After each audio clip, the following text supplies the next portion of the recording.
মোৰ নাম দেৱেন বৰা। মই গোলাঘাটৰ পৰা আহিছোঁ। আজি আমি 3 দিন 4 ৰাতি আমি আজি পাৰ কৰিলোঁ। আজিতো অন্তিম দিন। আমাৰ মানে 8:45 ফ্লাইট আছে।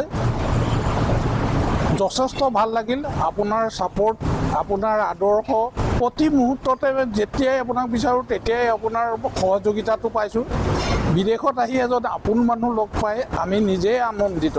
আৰু এনেকুৱা যোগাযোগ অন্য বহুত এজেঞ্চিৰ থ্ৰুৱেদি আমি বিভিন্ন জেগাত গৈছোঁ, এনেকুৱা যোগাযোগ পোৱা নাছিলোঁ। সঁচাই আপোনাৰ ধন্যবাদ।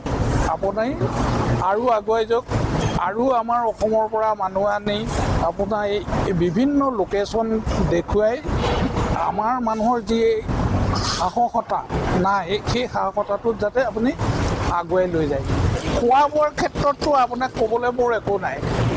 সেইখিনি যিখিনি সুবিধা দিছে বা থকা মেলাৰ পৰা অহা যোৱা কৰাৰ মানে অহা যোৱা যান জঁটৰ পৰা বা গাড়ীৰ কোনো কমিউনিকেশ্যন কোনো গেপ নাই। আপোনাৰ খুব সুন্দৰ, খুব ভাল লাগিছে বিদেশত এজন আপোন মানুহ পোৱাৰ কাৰণে।